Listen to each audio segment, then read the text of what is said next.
Hey, everybody. Hope you had a great holiday. Merry Christmas. Happy Hanukkah. Kwanzaa starts today. Happy Kwanzaa. And this is it. The last week of 2022. New Year's Eve is Saturday night, and it's time for a Monday edition. Browns getting eliminated from the playoffs on the same weekend that Baker Mayfield plays a great game. A painful weekend for Browns fans. It's Monday, December 26, 2022, and this is The Bullpen with Adam the Bull.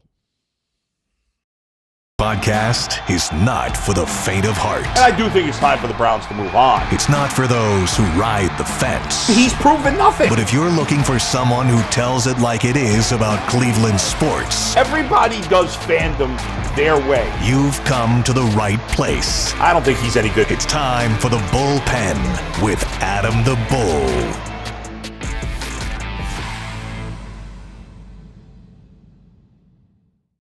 So all our discussions about 1% and 4% and whatever percent, now it's 0%. The Browns' season is over. Well, they still have 2 games to play, but the meaningfulness of this season is over.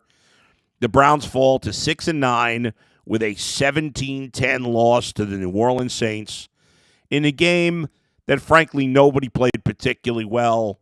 It was a bad job by the coaching staff, including Kevin Stefanski. Deshaun Watson didn't play particularly well. Nick Chubb was fine. Amari Cooper had a big drop in the end zone, although in fairness he slipped. David Njoku was hideous. 3 big drops, looked disinterested in the game. Drops what would have been the game-tying touchdown, or at least he would have set it up for an extra point to tie or a 2-point conversion to try to win. Touchdown on 3rd down and 10 on the second to last play of the game. Kareem Hunt looked lifeless, 7 carries for 8 yards. The defense could not stop the run. The game plan for the defense was embarrassing. The Saints told you basically every time they were going to run, because every time Taysom Hill was on the field, they ran the ball.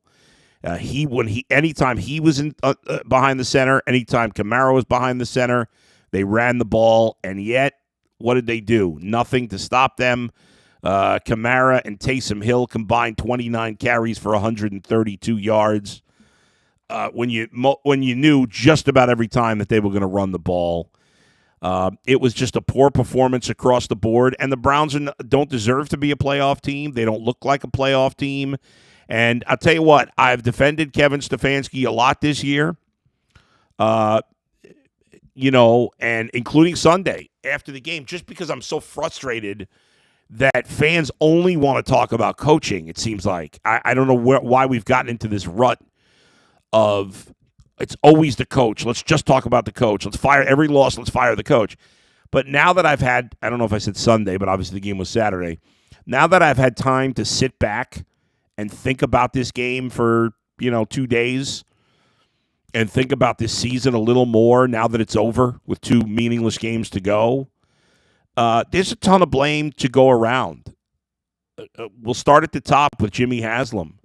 He has set up an organization that is a flat-out embarrassment from his alleged criminal behavior, for the way he has handled this team as a over-meddling owner. I saw this report. I'm sure you all saw it from, I think is it Jonathan Jones, who's on CBS? I can't remember his name. I know it's I think it's Jonathan Jones. Anyway, I want to give him his credit. CBS Sports. What the hell's his name? It is Jonathan Jones. So this report that, Jimmy Haslam may keep Kevin Stefanski, but he's been watching Tennessee's air raid offense. He's a Tennessee alum. This is just, I don't even know if it's true. Maybe Jonathan Jones has wrong information. Maybe Jimmy Haslam has put that out there, but it's a non-factor on the team. And we'll get to Stefanski in a minute. But if this is true, it's so embarrassing. It's just think about that. The dopey owner watches his college team, good for the first time in a while, that collapsed at the end of the season. Wow, they're running this kind of offense. Why don't we run this here? Like, this is so stupid. That's like being a fan. That's being reactionary. I don't say a fan is yes, the owner can't be like us. The owner can't be emotionally reactive like we are, and he is, and that's part of the problem. The front office. Andrew Berry has now had 3 drafts.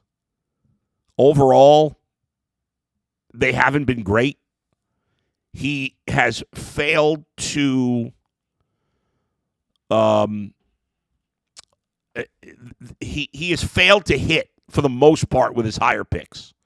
Now, some are still up in the air and too early to say, but some of them are clear as day.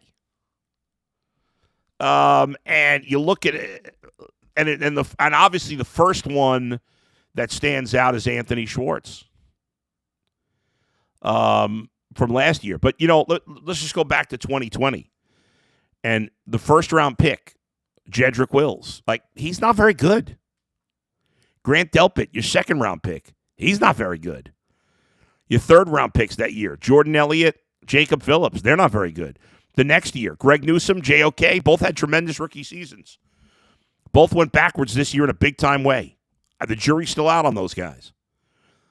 I still think they got a chance, but the jury's still out. The third-round pick, total waste, Anthony Schwartz. Fourth-round pick, James Hudson. I like him, but they obviously don't like him that much because they just re-signed Conklin. Tommy Togiai, terrible pick. He's horrible, one of the worst players in football. This year, Martin Emerson, nice third-round pick. Alex Wright, I think, has got some potential. David Bell, totally unknown. Perry and Winfrey, we'll see. Cade York's been bad his first year, but he's a kicker, whatever. You look at the 5th, 6th, 7th round picks. Nick Harris has some potential. Jerome Ford, we'll see. Obviously, Donovan Peoples-Jones has become a star. Well, that's way too strong. Has become a nice player. But overall, they haven't added any great players. Martin Emerson looks to be really good, but so did Greg Newsome after his rookie year. I got to see it again. There's way too many maybes. There's way too many no's. The Browns have drafted, let's see. They've drafted 3, 4, 5, 6, 7, 8 players on the front 7. 8 players in the last 3 years. Alex Wright, Perry and Winfrey, Isaiah Thomas, JOK, Tommy Togiai, Jordan Elliott, and Jacob Phillips. Okay? Those guys combined have 9.5 sacks from that group. 9.5 sacks in, 15, 26. 9.5 sacks. I'm going to figure out the games here. 26. They played 36. 61. 78. 125. 145. 145 games total. Those 7 guys have played 145 games. And they have 9.5 sacks. 9.5! That's hideous.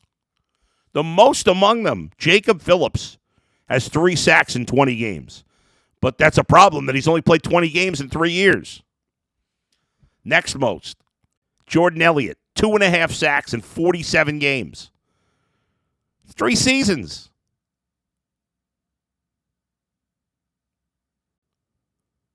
I mean, come on. So they've gotten almost no impact out of their guys they've drafted in the front 7. So that's been bad. Have they done some good things? Sure. Some of those picks look like decent or better players. Have they gotten any stars? I don't know. I thought Greg Newsome was going to be a star, and he's done nothing this year. Right now, Martin Emerson looks like a real winner. If he does it again next year, maybe he does become a star. But, so Andrew Berry deserves plenty of blame. The head coach, a guy I've defended as much as anybody. I used to be, for a decade plus in Cleveland, I was the get the coach out. I was the first one to say, get the coach out of here. And now I've kind of gone the opposite way. And while so many people are saying, get the coach out of here, I'm saying, hold on a second. I don't think it's his fault. But nobody gets a pass. Nobody gets a pass for what's happened overall for the last 2 seasons. Now, when Deshaun Watson was suspended, I picked the Browns to go suspended for 11 games. I picked the Browns to go 8-9. They still may go 8-9, but the way but if you told me the problem with that, and originally I was thinking to myself on Saturday, I was like, well, they could still end up 8-9, which I don't think, I think they still might. We'll see if they have any pride. But even if they do, I thought they'd be 8-9 because I thought they'd get terrible quarterback play from Jacoby Brissett. If you would have told me before the season that Jacoby Brissett was going to play at the level he did, I would have picked him to make the playoffs, or at the very least, get to 10 wins and be in the mix. But there's been too much regression here. Kevin Stefanski, who I have given him more of a pass than most people. But no, the more I think about it, again, if push comes to shove, I would still lean towards keeping Kevin Stefanski if I own this team with the information I know. Now, if I own the team, I'd have more information. But the information that I have, I still lean on the side of keeping Kevin Stefanski. But I don't feel as good about it as I did a couple of months ago. Not even close. And ultimately, I can't blame the Browns if they make the change. Now, the owner's a dope. And I have no faith in him, no faith in his judgment, no faith in his selections. And so it's a terrible situation to be in. But ultimately, if we had an intelligent, thoughtful person running the Browns, I would say I understand why you'd want to fire Kevin Stefanski. There is an argument to be made that the team is just a mess. And sometimes it feels like there's a hole in the dam, and they just keep plugging it with a finger here and a finger there, and another hole jumps up, opens up. I think that's ultimately on him. Now, the assistant coaches, we got Joe Woods has to be gone. There's no debate here. Mike Prefer, special teams coach, is an embarrassment. He's awful. Get him the hell out. Those guys got to be fired. But if ultimately they decide to fire Kevin, and you don't want see, the problem is if you go into next season with Kevin Stefanski on the super hot seat, where if he gets off to any kind of bad start, he's gone. That if the Browns are thinking, if Jimmy Haslam's thinking, hey, if Kevin Stefanski starts the year, 0-2, he's gone. Well, then just fire him now, because otherwise, if you're going to get a new coaching staff. And to me, there'll be no excuse next year. Zero. You're going to have Deshaun Watson, and we'll get to him in a minute. But there's no excuse next year. And if Kevin Stefanski gets off to a bad start, yeah, he probably should be gone. But if you're that close to firing him, I saw Ben Axelrod of NBC call it of Channel 3 WKYC call it what do you call it? Jeez. Who was the Panthers coach that got fired? My brain is a little fried this morning. Panthers, Matt Rule. Called it like if it's a Matt Rule situation, then it kind of can waste another season, and he's right. It's a fair point. And Ben, like me, has been defending Kevin Stefanski quite a bit. Same thing with Jason. I'll be curious, Jason Lloyd's take on the Ultimate Cleveland Sports Show. By the way, we'll be doing the Ultimate Cleveland Sports Show from home today, back in studio tomorrow. Today it'll be me, Jason, and G. So I'll be curious his take. He's been a Stefanski defender as well. But it's getting harder to defend him. And the performance against the Saints on Saturday was really so poor. Talked about the assistant coaches. The players don't get a pass either, my friends. I understand Deshaun Watson hasn't played in 2 years. Whose fault is that? It's his. Now, I fully expect Deshaun Watson to play like a star next year. If he doesn't, trust me, I'll be here to crush him. Nobody gets a pass. Deshaun Watson has not played well through 4 weeks. We can make whatever excuses we want. And yes, there is validity to the fact that he hasn't played in a while. But he's not playing well enough. We all thought he'd be good when he came back. He hasn't. He didn't play well yesterday. Now, he did make some throws that got dropped.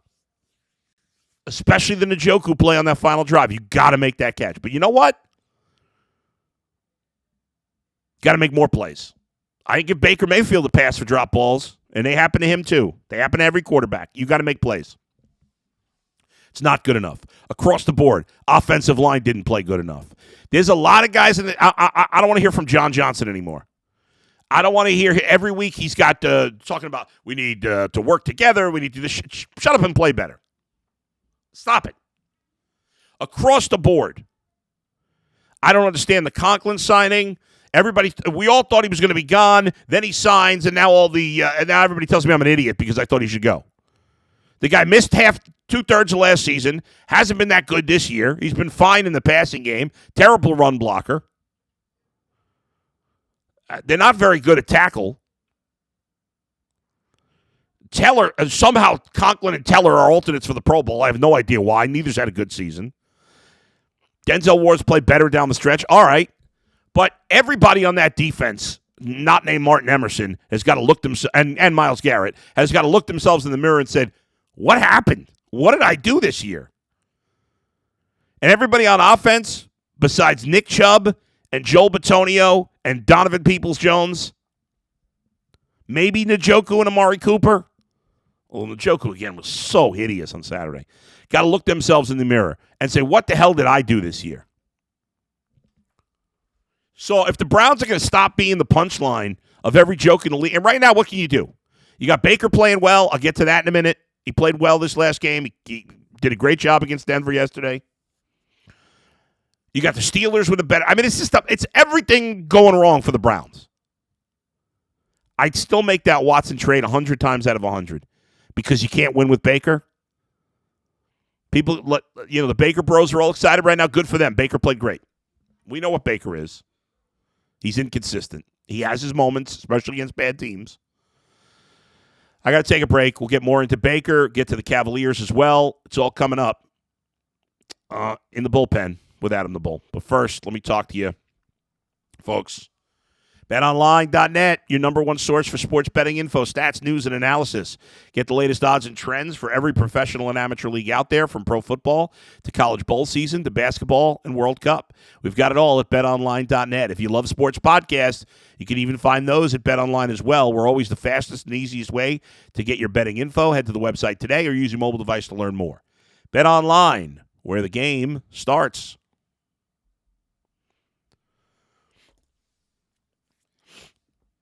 All right back.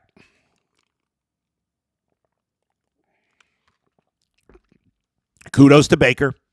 I don't lie. I root against him. But I give credit where credit is due.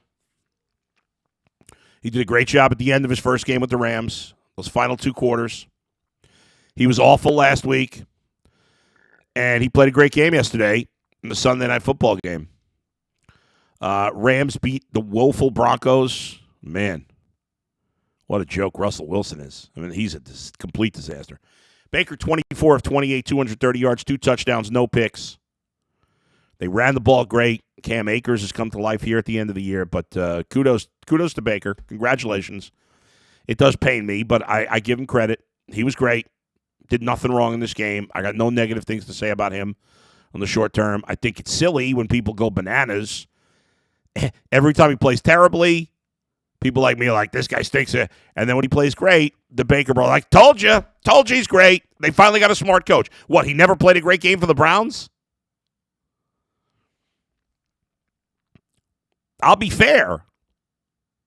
He played great yesterday. What can I say? Tremendous effort. Not going to take anything away from him.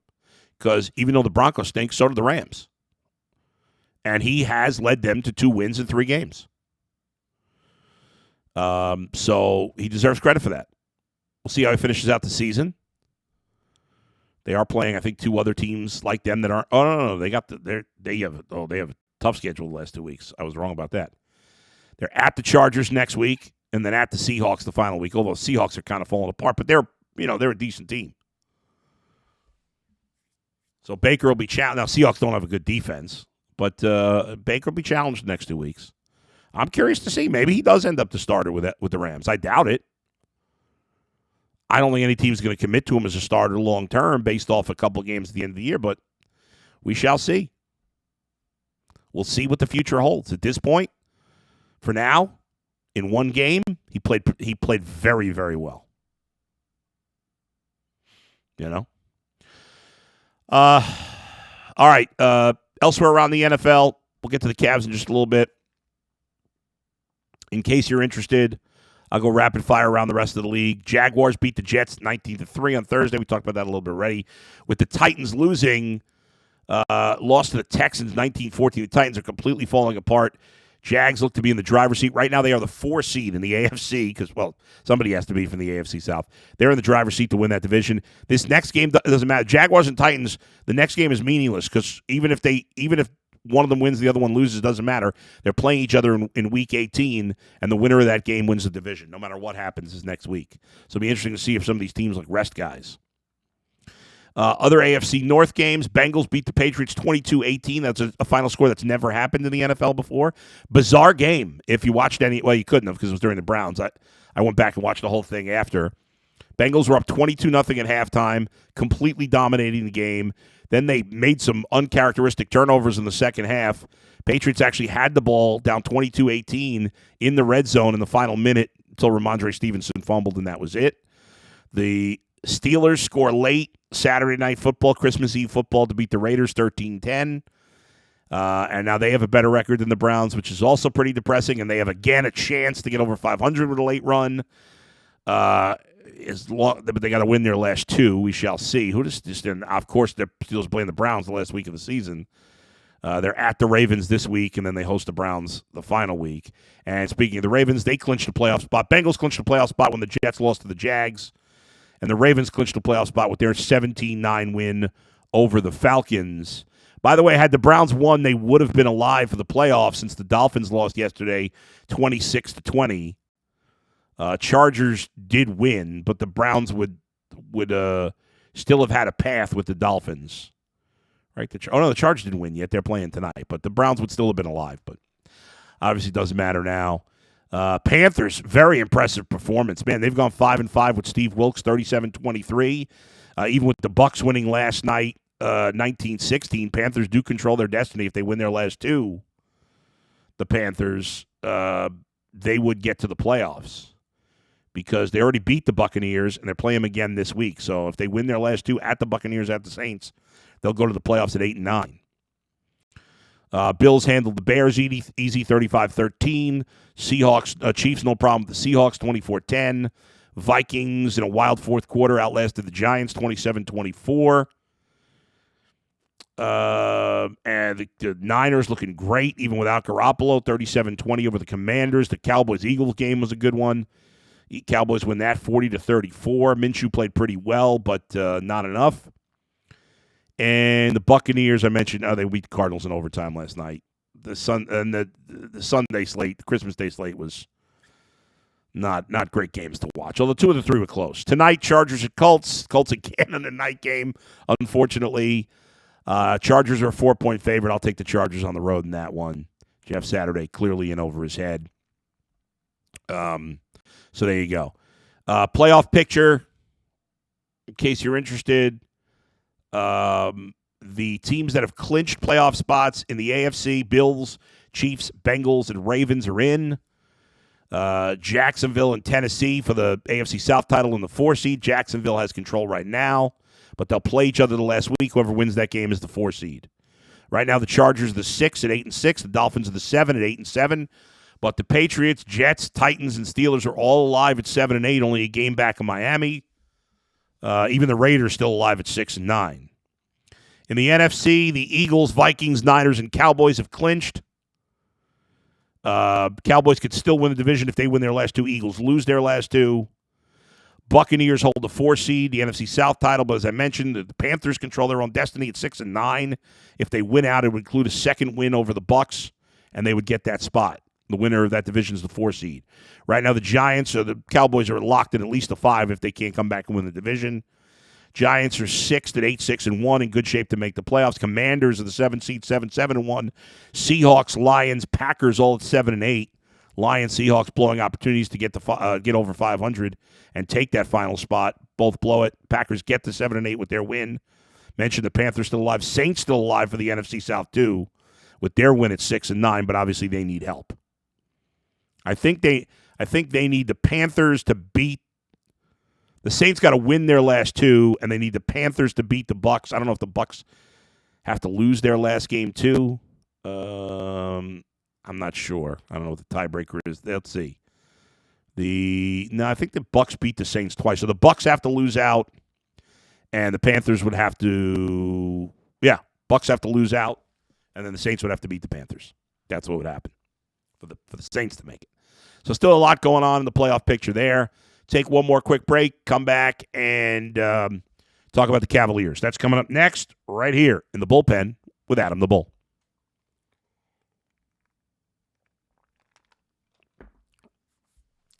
Okay. Cavaliers winning streak came to an end over the weekend. On Friday, Cavs losing a bad performance against the Toronto Raptors. They did pick it up in the fourth quarter, but terrible first half. Got outscored 69-53 in the first half. They were down 98-78 at the end of three. They closed the gap some, but not enough. The Raptors, who are 15-18 and 5-12 on the road, handed the Cavs one of only their three home losses. And the Raptors seem to play the Cavs better than any team in the NBA. They're 3-0 against the Cavs. Their size, their athleticism really bothers them more than any other team. Nobody had a particularly outstanding game for the Cavs in this one. The leading scorer was Darius Garland with 17, but he was 6 of 13 from the field. Donovan Mitchell just had a terrible night. He was 3 of 12 from 3. He was 4 of 16 from the field. And it was just a rough night there. Cavs got beat up on the glass. And they had three players. Obviously, Siakam, Anunoby both had 26. Scotty Barnes had 25 and 10. And the Raptors are – the Cavs don't want anything to do with the Raptors. They are a real pain in the neck for the Cavaliers. Great game tonight. Cavs playing the red-hot New Jersey Nets. This is a team that was a mess early in the season. They were a mess last year, but they are cooking with gas right now. They and the Sixers have both won 8 in a row. And the top 5 seeds in the East are really, really close. The Celtics are 24-10. They lead the East. The Bucks, since losing the Cavs, was the second of 3 losses in a row. They got beat, obviously, by Boston yesterday in the Christmas Day game. So they're 22-11. Cavs 22-12. Nets 21-12. Sixers 20-12. So those 5 teams within 3 games of each other, 2 through 5, Bucks to Sixers, is just a game and a half. Nets are playing really well. They're 9-7 on the road, one of the best road records in the Eastern Conference. They're a veteran team, and Kyrie Irving coming to town. Be interesting to see his reaction, or what the reaction is to him, how much he gets booed and stuff like that. But we'll see if the Cavs can get back to their winning ways at home. Now 16-3, as they just about reach the halfway point. 2 more after tonight. They'll be at 1 game away from the halfway point of the home season. The Cavs have played 34 games, so we're another week or so, about 2 weeks away from the real halfway point of the season. So, but bad performance against the Raptors. Hopefully they shake it off and play well. But it's going to be a tough game. Obviously, the Nets are really, really playing great. All right. Thanks to everybody for joining me today. Make sure you check out the Ultimate Cleveland Sports Show on YouTube. Make sure you subscribe to our page. Click the alert bell. You get an alert every time I do a podcast, every time the show puts out a podcast, every time we do a post-game show. Our next post-game show will be on New Year's Day when the Browns play Washington. We'll be on after that one at the 2-minute warning. It'll be me, G, Mikey McNuggets will be back with us. So we'll look forward to that. Consider becoming a member of the Ultimate Cleveland Sports Show for the coaches tier, $4.99 per month. You'll get bonus content every time we do it, or almost every time we do a show in studio. There's bonus content. Emojis and badges and all kinds of other things, so please think about doing that. Check out my website, AdamTheBull.com. Check me out on Cameo at Adam the Bull and on Twitter at Adam the Bull. And check out the Locked On Browns podcast with G. Bush and Jeff Lloyd. Subscribe to that as well. Talk to you tomorrow. Where else but right here in the bullpen with Adam the Bull. See ya.